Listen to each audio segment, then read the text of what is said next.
This body has been, done, and felt so much that the story it's journeyed through has found its meeting with the soul.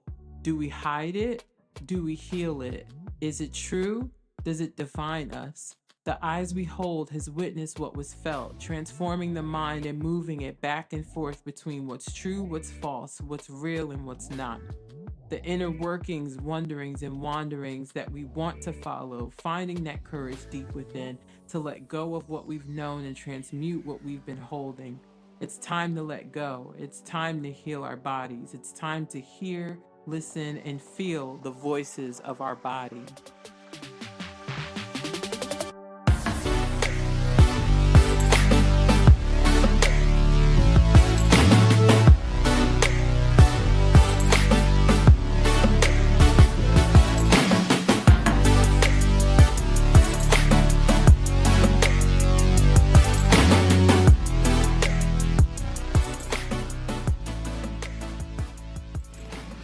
What is up, everybody? Welcome back to Voices of the Body, the podcast. My name is Love Ashley Elaine, and I'm going to be your guide as we journey through this big, beautiful thing called life, our ups, our downs, our healing journey, all of the things. This episode, we're going to be talking about releasing guilt so that you can really rise in purpose, right? It's hard, but it's necessary, right? Guilt can have a stronghold on us and can hold us back in so many ways. And we're going to talk about what that looks like in ourselves, in our friendships, with our family, all of that, right? Jobs, all of it. Because those things are important, and we want to make sure that we know that we're supported. First, supporting ourselves, right, in the decision making, and then comfortably, uncomfortably moving forward in the right direction, right? Guilt will hold us captive if we let it. So, you know the vibes. Prepare your mind, body, and soul as we get into this episode.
So I invite you to, I don't want you to do anything that you're not feeling led to. I invite you to come to a standing posture where you find your feet grounded down onto the floor and really allow yourself to rise, right? Pulling the shoulders back, keeping the head nice and tall, keeping the spine nice and long, tucking the pelvis in, right? So we don't do the booty pop thing. We want to bring our hips inward, right?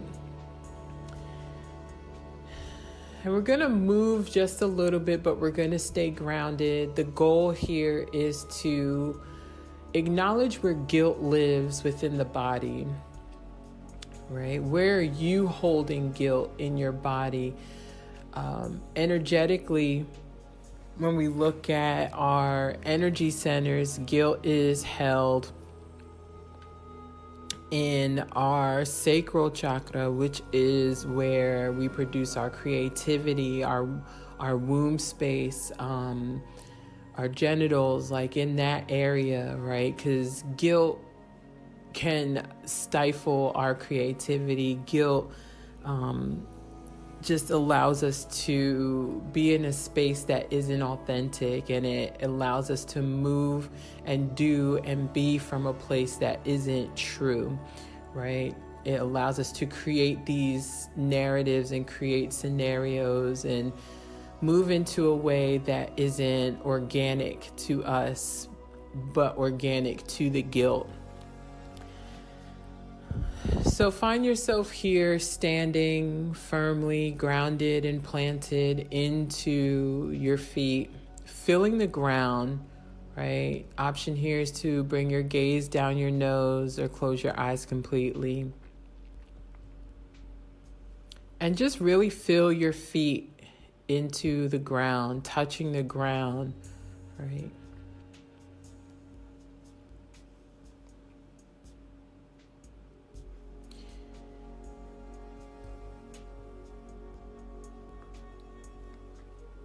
Bring one hand to your heart space and the other one to your womb space, right? That area that's right underneath the belly button.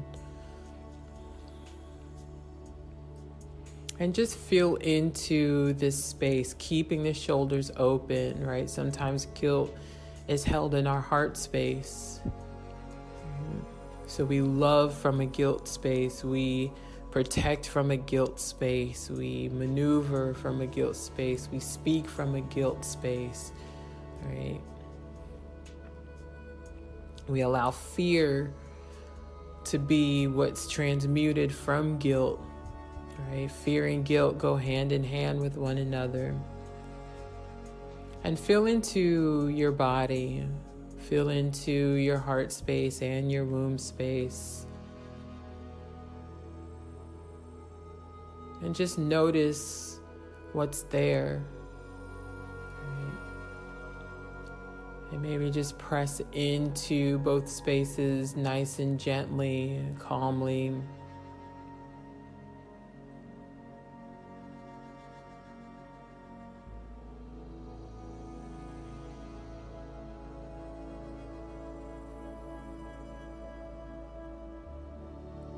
And keeping both hands there, take a nice big inhale.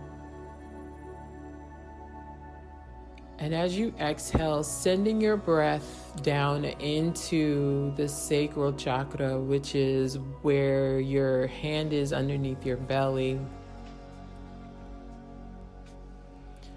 And just envision whatever is there that's holding you captive, that's allowing you to stay in a guilt space, right? Whether it's a wrongdoing towards someone or someone wronging you.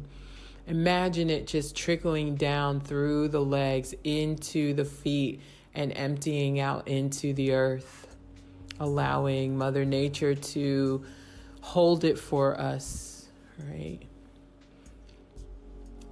Disintegrate it for us, chop it down, break it up for us. We'll take one more nice big inhale and exhale,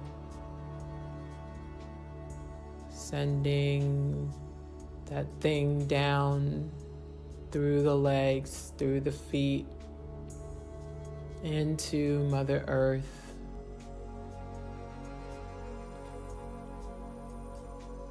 Last one, nice big inhale, taking all the air that you can, and exhale, releasing whatever is holding you captive in guilt to be released through the legs, down through the feet. We don't want it to stay in the feet. We want it to go through the feet, so keep breathing it out.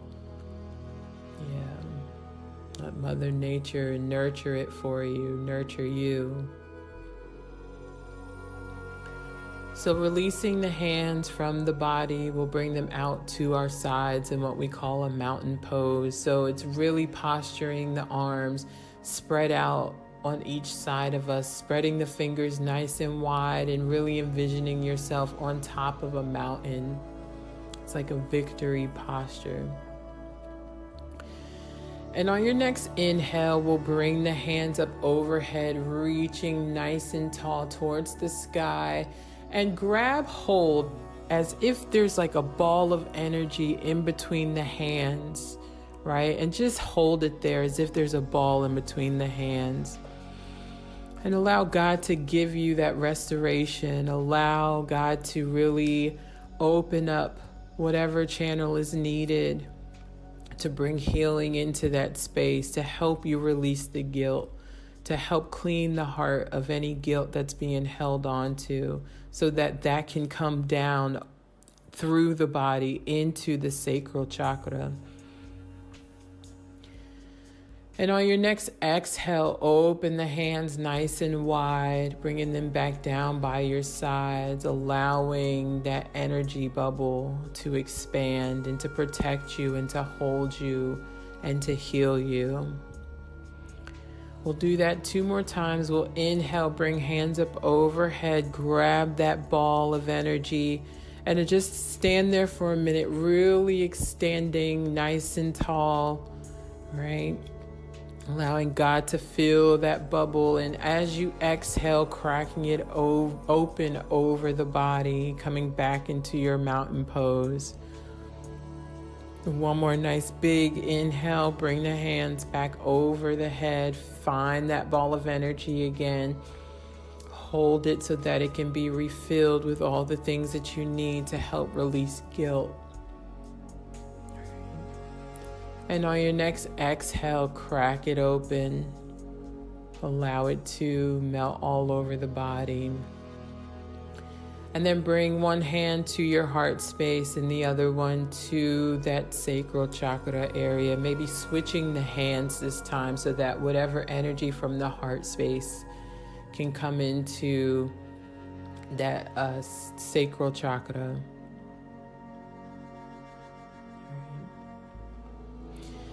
I pray that healing any areas of your body, of your journey, of your energy, of your spirit that have moved you into a place of guilt. Guilt for making a decision that you needed to for yourself. Guilt that was passed on to you that doesn't belong to you, but it puts you in a place of not knowing how to make a decision that doesn't involve pleasing someone else that is not your responsibility.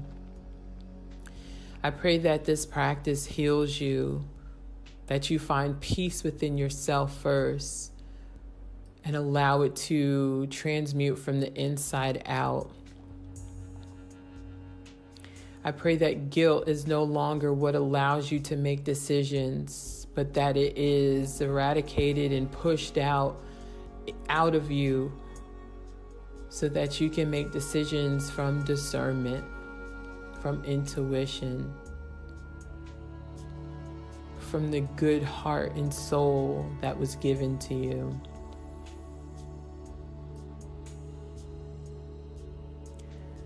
So take a pause here. You know that you can pause this recording at any point to journal or just be with the space, be with what's present. And we will be right back.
Listen, listen, listen.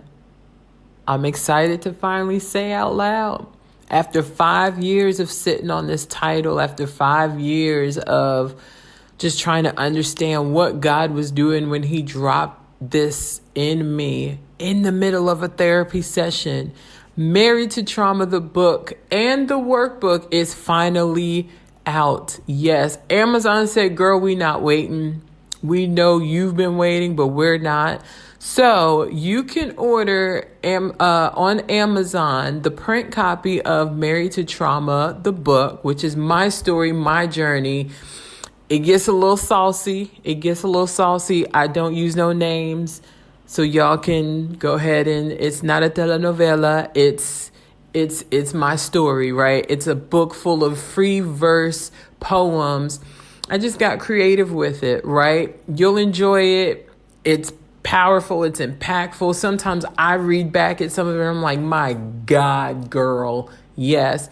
And then Married to Trauma, the print copy of the workbook. The workbook is for all of you, right? I love a good workbook. If you remember Release and Rise, the behavioral health workbook, thank you all that supported that part of my journey also.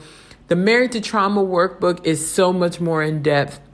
It's a compilation of, you'll see when you get the book, but it breaks down the book, but in a way for you to look at your own marriage, right? What are you married to? What patterns and behaviors have not shifted because you haven't even realized that they're there, right? So go to Amazon.com because I know all of y'all got Amazon. You probably got Amazon Prime too. And this is not a plug for Amazon, but my book is on Amazon. Go to Amazon.com, type in Married to Trauma, and you will see the book pop up and the workbook. It is available now. The Kindle edition will not be available until October 4th, 2023, but it is on pre-order, as well as if you go to barnesandnobles.com, Married to Trauma, the print copy and the workbook print copy is on pre-order and will be shipped out October 4th, 2023. I'm so excited for this. It's my story, y'all. It's my story. It's my story in the funnest way. Are you ready to meet the true you?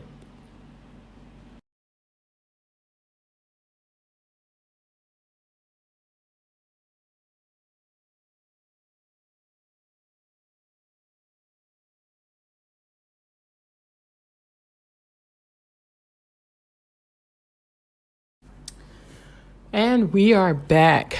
So this episode, I wanted to really dive into releasing guilt.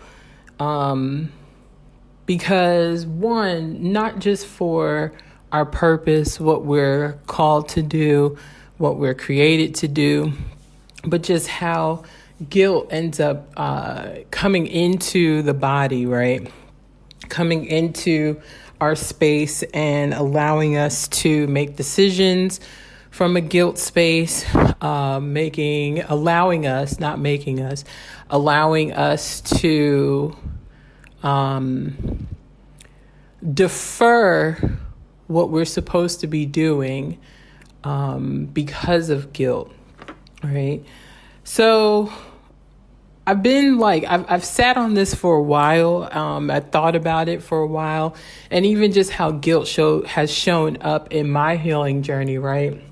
It's also a form of people pleasing, or it could become a form of people pleasing. It leads us into people pleasing because we feel that if these certain people do not agree with us, or if we let them down, then we become disobedient to our intuition. We become disobedient to what we're supposed to be doing. We become a constant vessel that is being used for what other people need, not what we're supposed to be doing, right? So when I say that, right, what I mean is when we step into our purpose, when we step into our actual place of divinity, right? What our mission is, then there are people that are assigned to us. There are souls that are assigned to us. There are places that are assigned to us, right? So we completely disregard those people, right? Because we want to satisfy the needs of the people who are not a part of that, right? And this isn't, so like, I'm a mom, right? It's not separate from my child, but it's not 100% for my child, right? But it will show him what it means to really like live in your divine purpose, right? The other side of that is guilt allowing us to only please the people that we are trying to hold on to, right? We've all heard the saying that where we're going, we can't take everybody with us. And when I tell you that is 2000% correct, right? Because every time you say yes to the unknown, yes to curiosity, yes to you, and not you as in like being selfish, right? You as in, I want to take care of myself so that I can be 100% myself, so that I can be 100% prepared and ready for who is attached to my calling. Right. So there's some ways that guilt holds us. Right. So one way that I was thinking about, I kind of said it already, is the fear of not following our intuition. Right. So when we don't follow our intuition, we're constantly going to be wondering. We're constantly going to be asking ourselves why. We're constantly going to be unsettled. Right. We're going to be unsettled, but settling for something less than what is God's preference and desire for us, right? Your intuition is probably telling you that you need to let this go. This is no longer for you, right? This is where you need to like pull off, back up a little bit, right? I share the story often. When I quit my job in October of 2022, it was a prompting that I felt, right? Outside of me like being ready to, this time I wanted to make sure I was doing it strategically in a way that was not selfish, right? Wasn't just me having a chip on my shoulder. It wasn't just me just being rebellious and saying I could do this by myself, right? It wasn't just me not wanting to work. Like, I came home from work that day and sat in silence and said to myself, well, said out loud, God, if what I'm feeling about leaving my job is you, I need you to give me a sign. And I just sat there and I started typing out my resignation letter. I stopped when I got to the date that I would be leaving, because then I'm thinking about, well, I need money. I need to be able to hold on to my apartment. I need to be able to pay my car note. I need to be able to do all these things, right? I need money to even keep doing what it is that I'm doing on the side until it gets bigger, right? I need all of these things.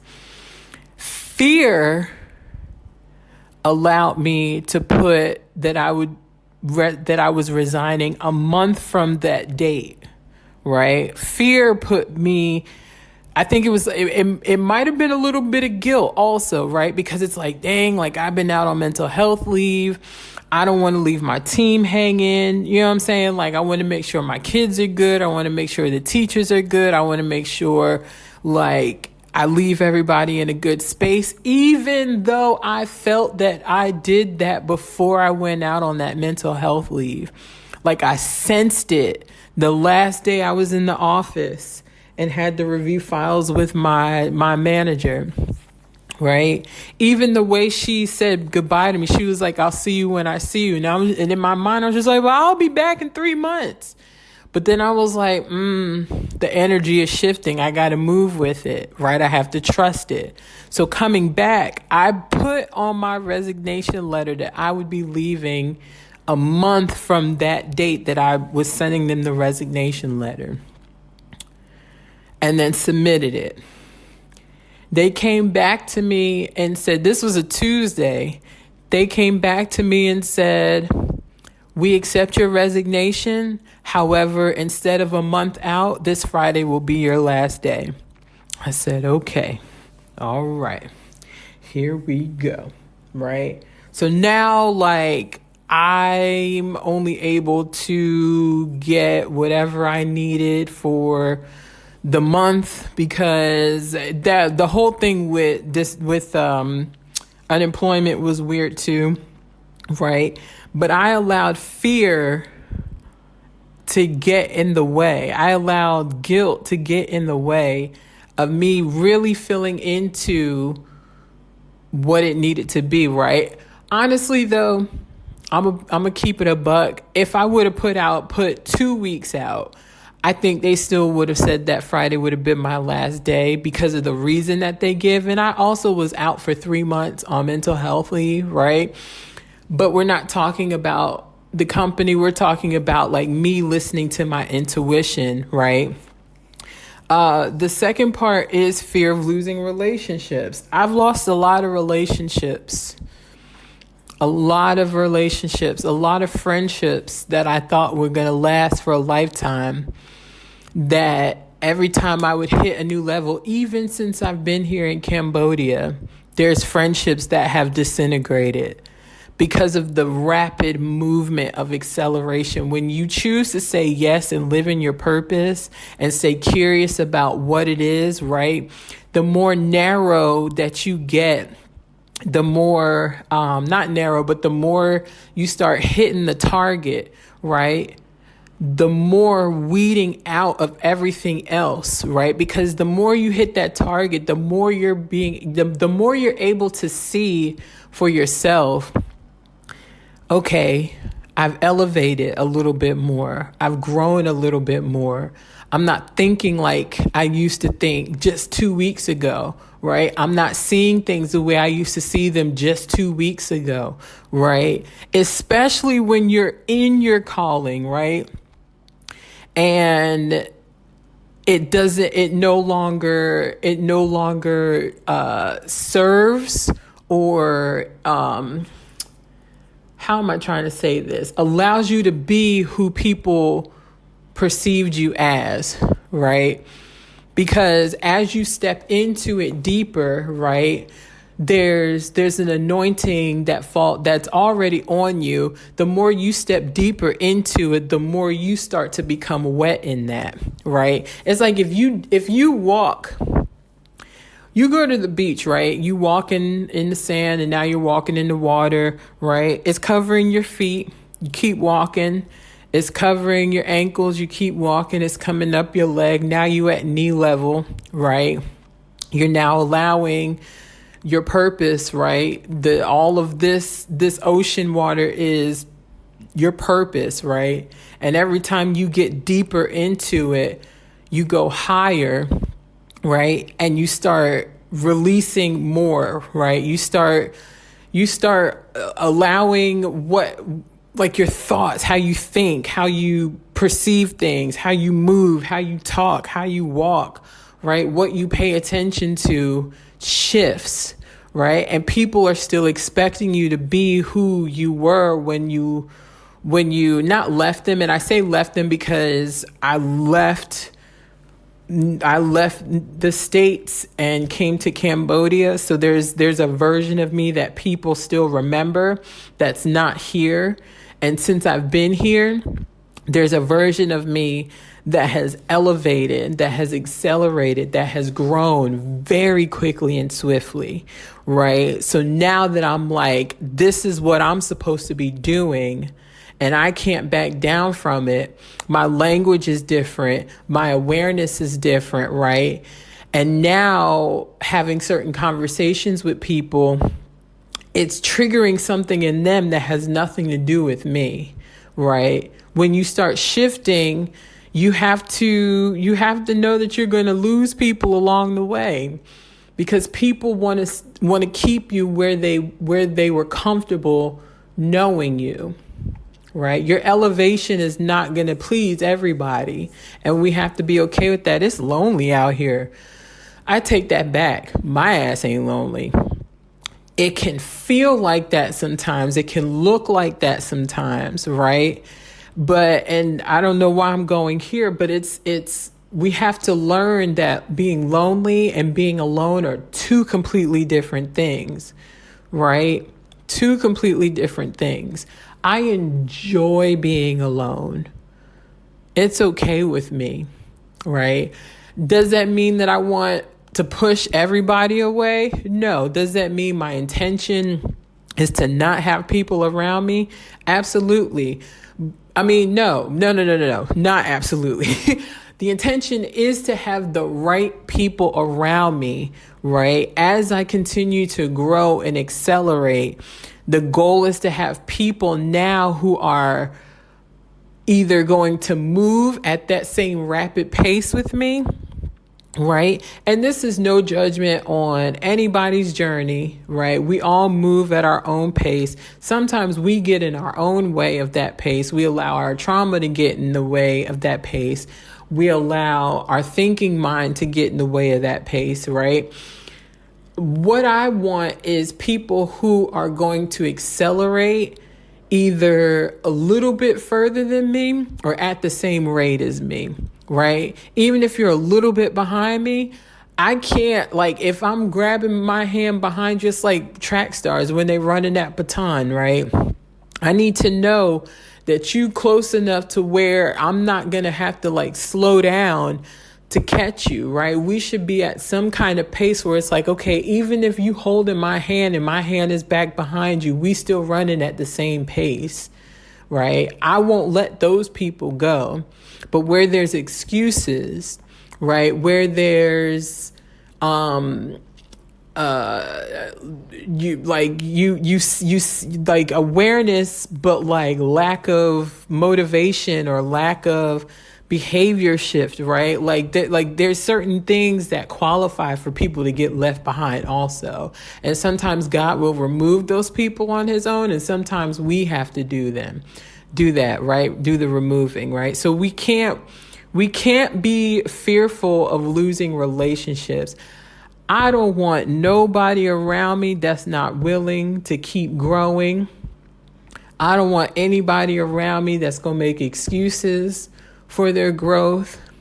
I done shared my story. I done been through way too much to allow anybody to give me excuses about why they cannot grow. You want the next level, but you're not willing to do the work to get to the next level. It doesn't work like that. It does not work like that. I get agitated when I'm starting to feel complacent, right? And I can't be like, my inner circle cannot have people that are complacent. And this is for me, right? Pick and choose as you please, as you will, whatever your life calls for you, right? But for me in my house, for me and my business, for me and my purpose, for me and my calling, I cannot have people around me that are complacent. I cannot have people around me that are afraid to jump. I cannot have people around me that are not curious about who their divine version of them is. I cannot have people around me that have excuses. I cannot have people around, like, there's no excuse. There's no excuse. There's not one excuse. I cannot have people around me that are solely focused on things, because I just sold all of my things to find who it is that God has called me to be, so that I can walk in my purpose. Because baby, when I walk in my purpose and my divine calling, that gives permission for other people who are ready to do the same thing to be their true and divine self, right? Purpose isn't just about me. It's about the people that are called to me, and it's about the people who need to be set free so that they can do what it is they're called to do. So if that means I have to lose family, if that means I have to lose friends, if that means I have to be single, if that means my son has to stay with his dad, then that's going to have to be okay. Because what God has for me, I want it all. I want it all. I'm not leaving nothing on the table. I've been through way too much to leave anything on the table. Not one person walking this earth is worth me leaving anything on the table, especially when they don't want to really do the work for what it is that is on the table for them. I'm not going to the grave with a body full of gifts and talents and money and books and trips and come on and preach and healing for other people. I got chills. I'm not doing that. I'm not doing that. I have a great grandmother who will be 103 years old this year. 103 years old. You think I don't want her to see her great grandchild living her life to the fullest? Really living in her purpose.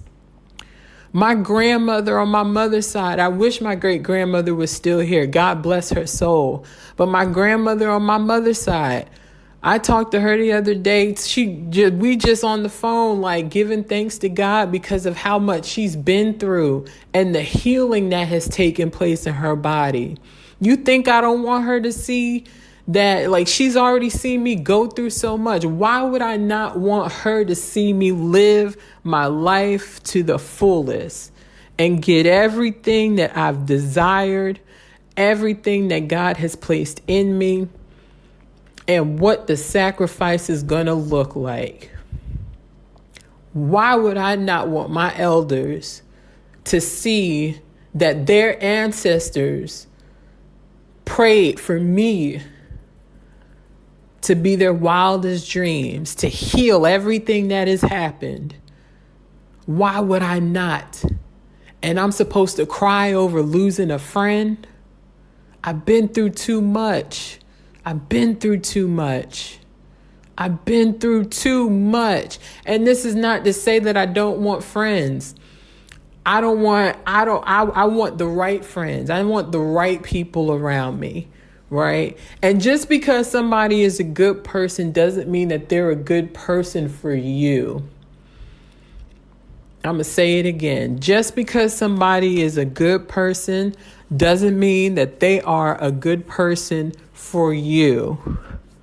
Good people are good people. That doesn't make them called people, right? Another space where guilt, this one here. Another space where guilt holds us is it stifles our creativity. Man, look. So when I started my healing journey, my therapist and I at the time, and this is how I got into yoga, I knew I wanted to do something, but I didn't know what it was. I was doing a lot of community service work with some teens, a lot of grassroots work, doing My Life movement. Y'all probably remember that. Jez was a little baby. He was our little mascot, right? And I knew I enjoyed doing that so much, but then there was a time where I had to walk away, and that was when a lot of my healing started also, right? Because it's I know there's something that I want to do. I just don't know what it is. I enjoyed mentoring these young people. I enjoyed being a part of what they were building in the community. Shout out to Trenton, New Jersey, always and forever home. I enjoyed all of that. and I knew there was more, right? So as I started doing healing work, my therapist and I at the time were healing a lot of like sexual trauma from when I was a childhood. I started getting into yoga, and bam, that's when things started unlocking.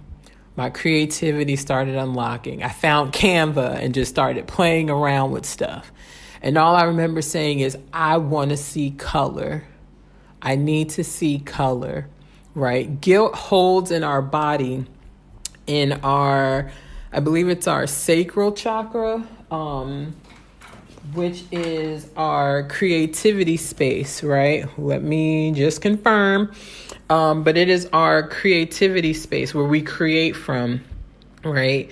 So when we struggle to flow in that area, right? And it can be because of trauma. It can be a lot of like sexual abuse. It can be just any unhealed energy in that space. Mother wounds. Let me see. Where...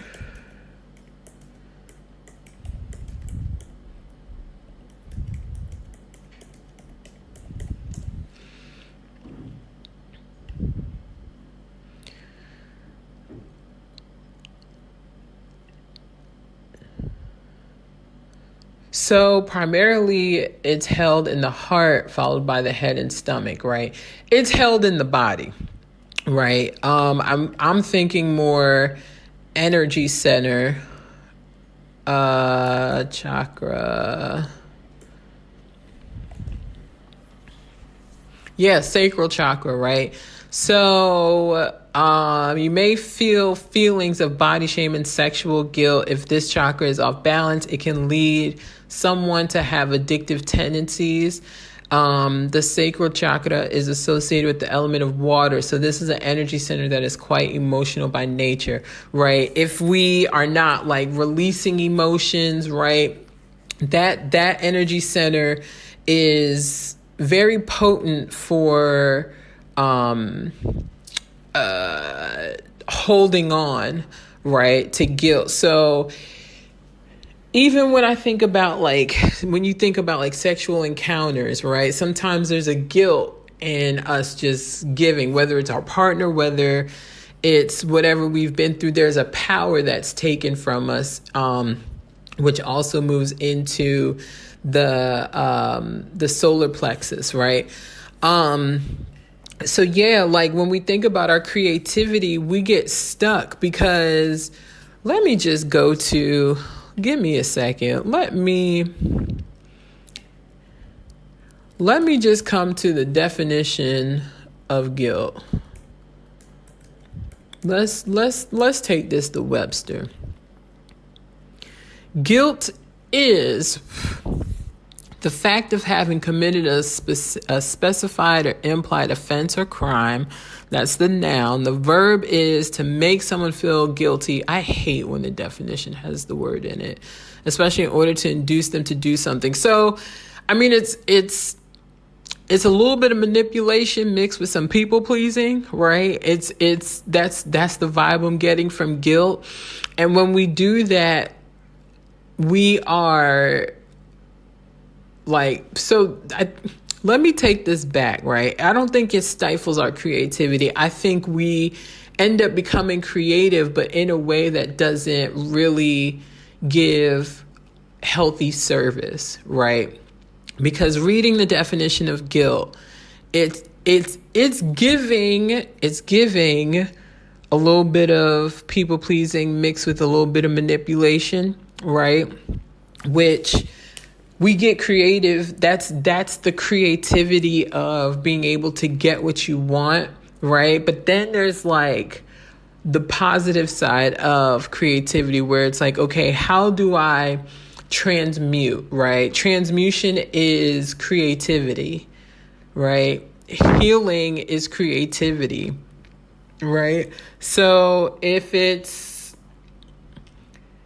someone's making me feel guilty, or if I'm allowing someone to make me feel guilty, that means I'm allowing them to induce me into doing something that I really don't want to do, right? So that's where the stifling of the creativity can come in, because it's like what you really want to do, you're being guilted out of doing, right? So someone is manipulating you into believing that what it is that you really want to do is not what you're supposed to be doing, when intuitively that is what you're supposed to be doing, right? And I think we grow with learning how to listen to our intuition. So we have to give ourselves grace there. We have to give ourselves space to grow, right? We're not always going to be in tune all the time, which we should be in tune all the time. And if you're in the beginning of your healing journey, right, you got to do some work, especially some body work, right, to really unclout that space, right? So I think when I wrote out, it stifles our creativity. For me, I feel like there was a long period of time where I was just seeing black and white. I wasn't seeing color. I wasn't seeing like how to create things, right? How to put things together. You'll read it in the book. In my book, Married to Trauma, I said that there was a point in time where I shouldn't have been working with no kids. And I was working with kids since I was 15. Like, there was no reason for me to be working with kids, working with these families, because I had no idea what I was doing. At least I like, looking back at what I know now and what I've learned, like I was literally learning on the job, right?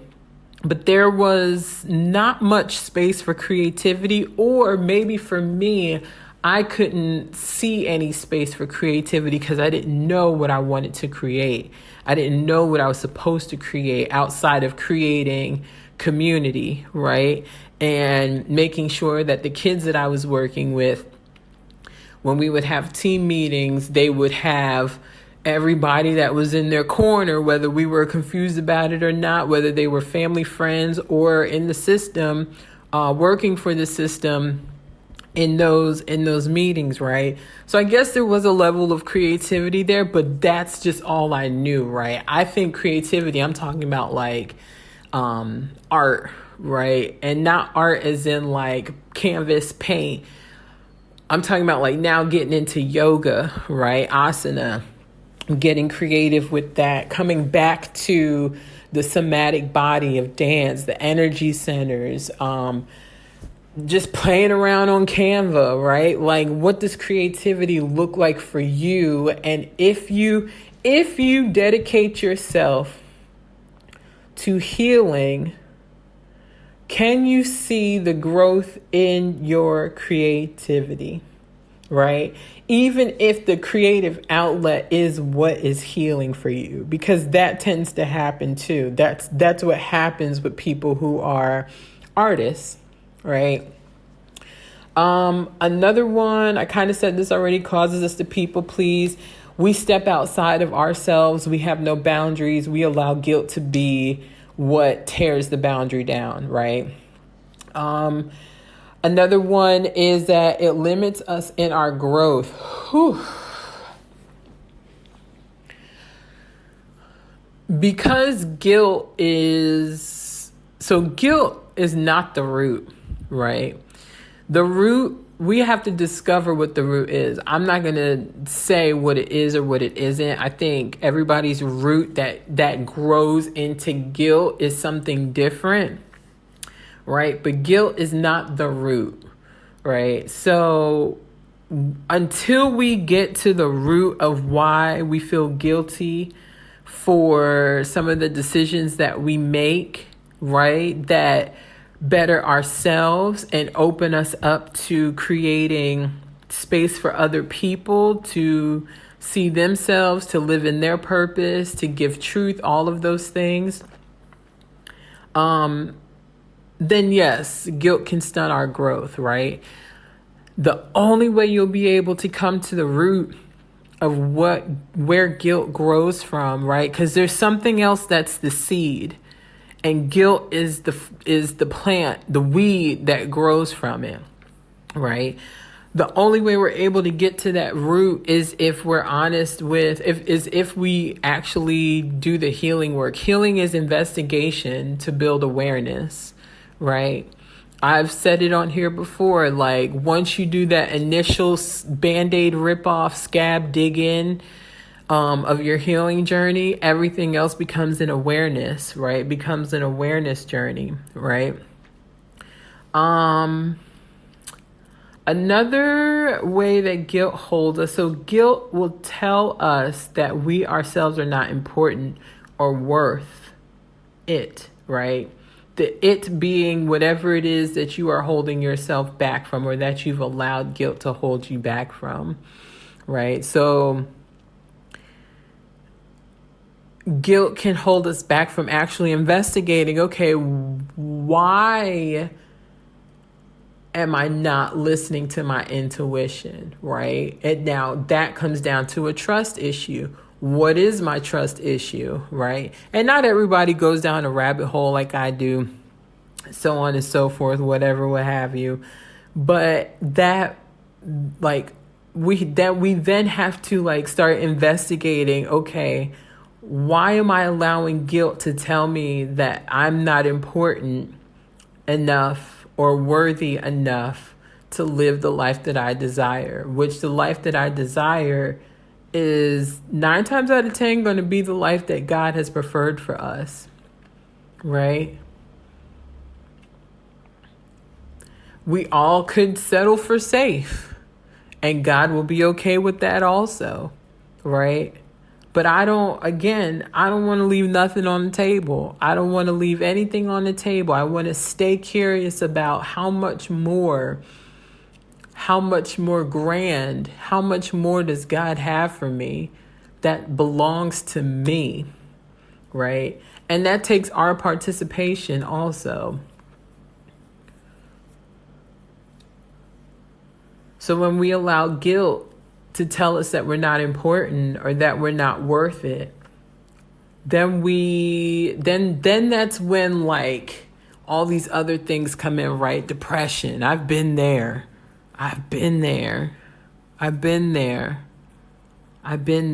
Allowing myself to settle in what is shown to me, what is given to me, right? The suppressing of what I really want, how I want my life to really be lived, right?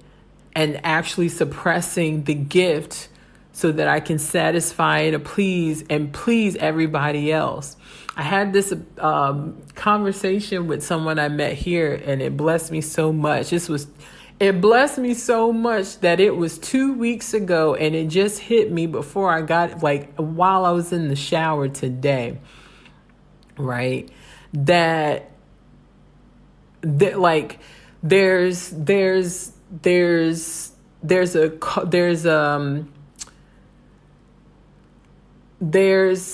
gifting and a talent, right? But there's also, to go with that, right? To deepen the actual thing you were chosen to do. That's what the gift and the talent is for, right? It's creating those avenues for you to be able to do what it is you were chosen to do. And when it hit me in the shower today, I said, God is not playing with me. And I have to stop suppressing myself and walking on eggshells with people, because when I'm given something to do or to say to a specific person or persons, I can't care about what it is that they are going to think, right? If they walk out of my life, if they do all these things.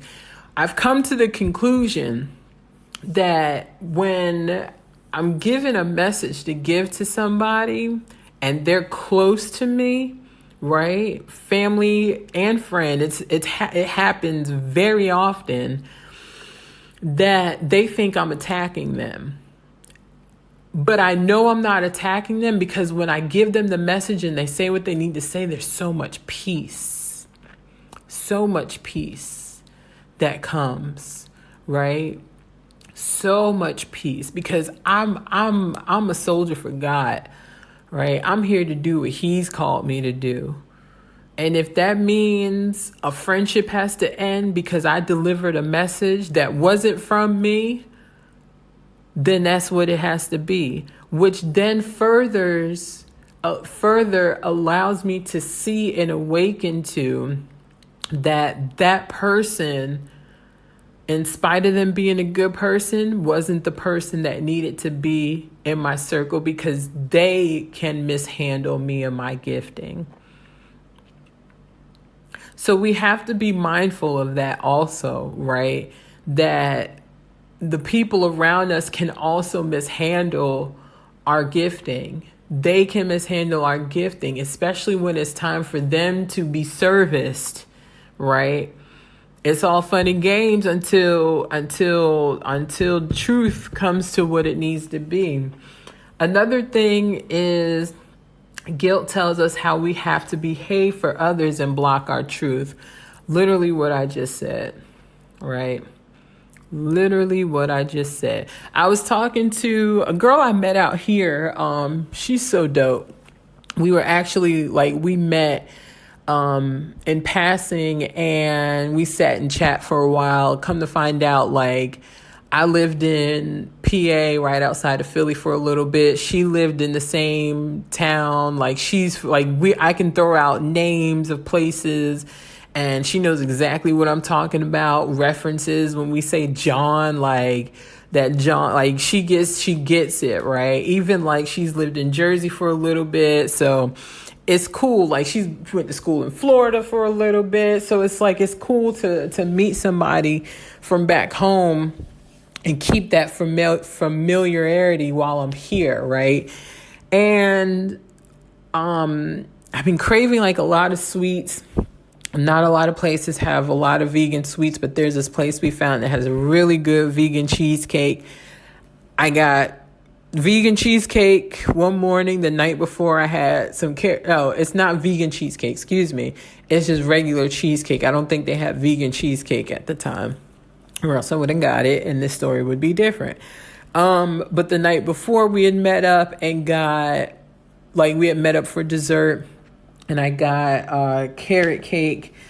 Whew, the carrot cake was so good. That carrot cake was so good. And then the next day, I got, I went to my little spot, my little Kamar spot that I go to, when I got to fend for myself the days that I'm not teaching, and got some vegetable fried rice, and I forgot to tell them no egg, and I'm eating it and there's egg in it, and I'm just So my stomach was lit all night, all day. I took a nap for 4 or 5 hours. My stomach, I got up, stomach was rumbling in the jungle again. It was an exhausting day, right? So I'm texting her back and forth. We're texting back and forth. And she was we already knew that my stomach was going to be lit from the carrot cake and the cheesecake, right? So she already knew. She was like, "Oh, how's your stomach feeling from the desserts or whatever?" And I told her, I was like, "It's been a rumbling day." I said, "But also I got fried rice and they had egg in it. I forgot to tell them no egg." And she was like, "Oh man." And she asked me, she said, "When that happens with the egg, is there anything you could take for it?" And I said, "No." I said, "Because it's not an allergy, it's a preference."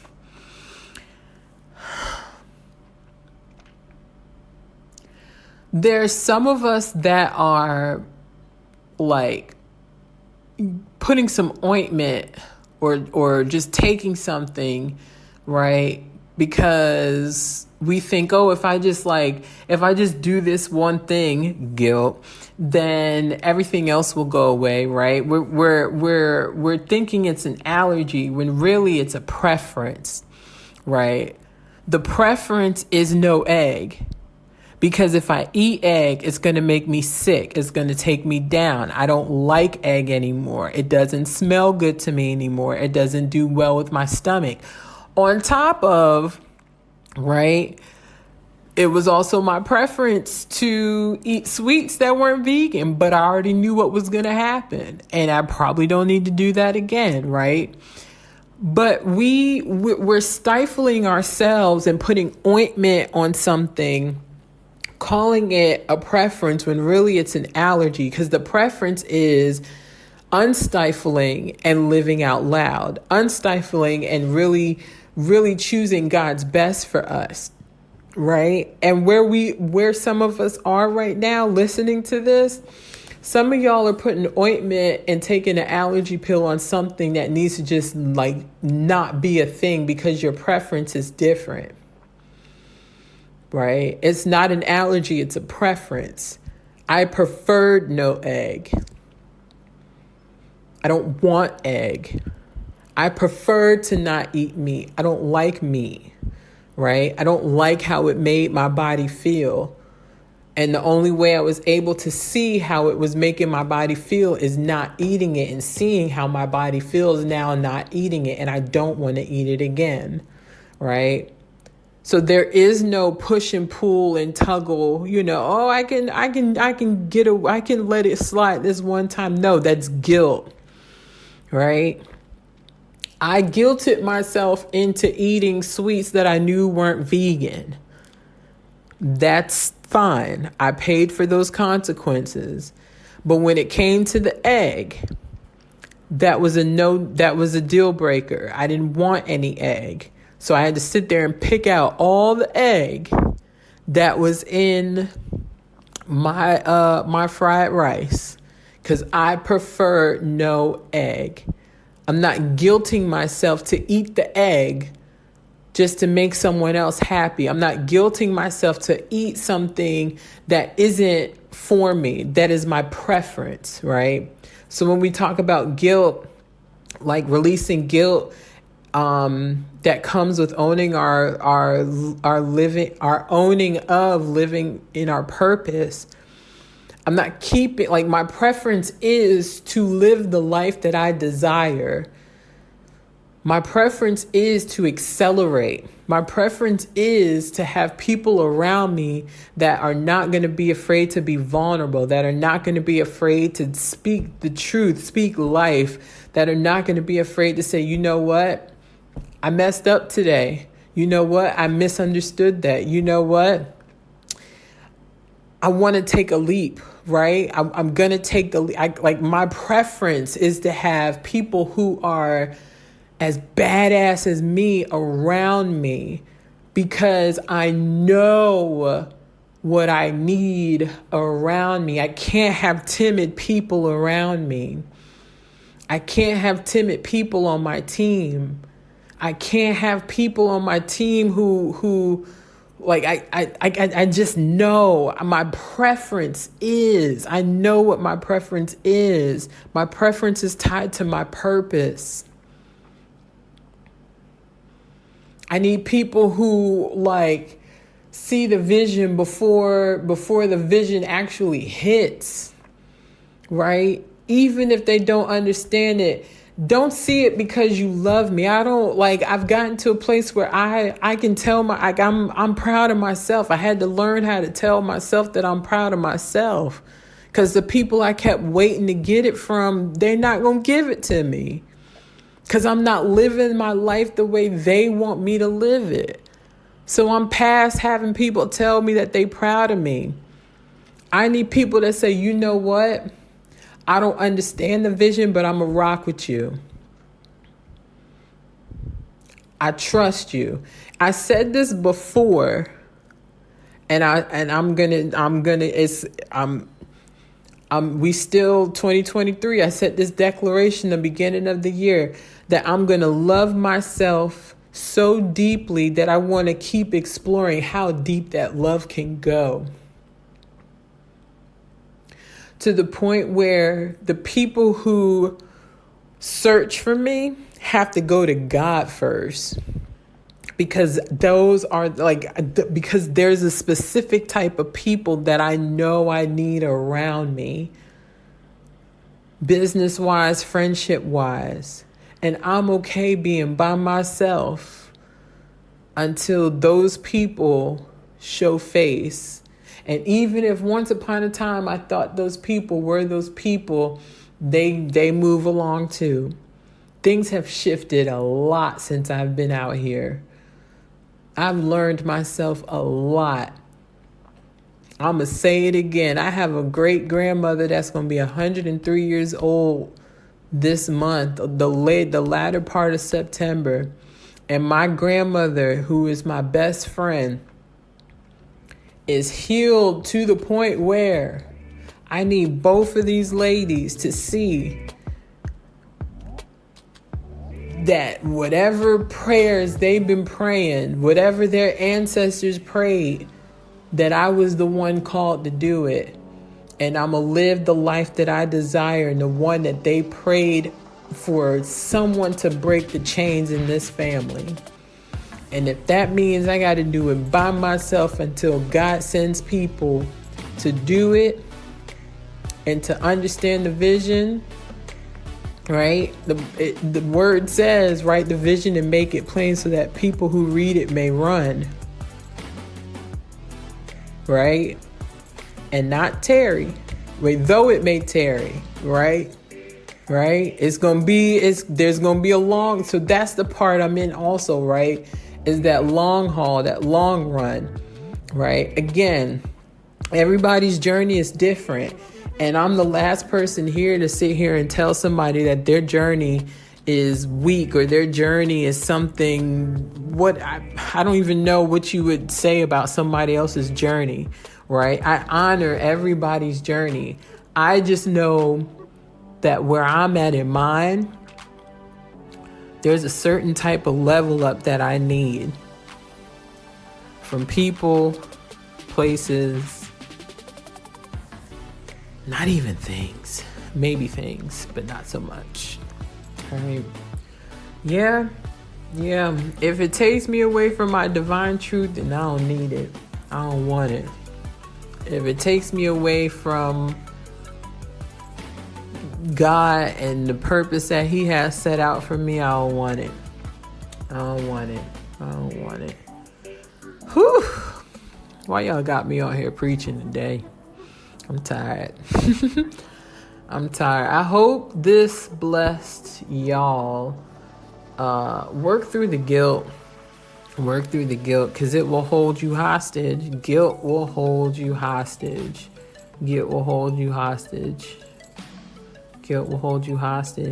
Release it so that you can live in your truth. Live in your divine truth. Live in your power, your divine power.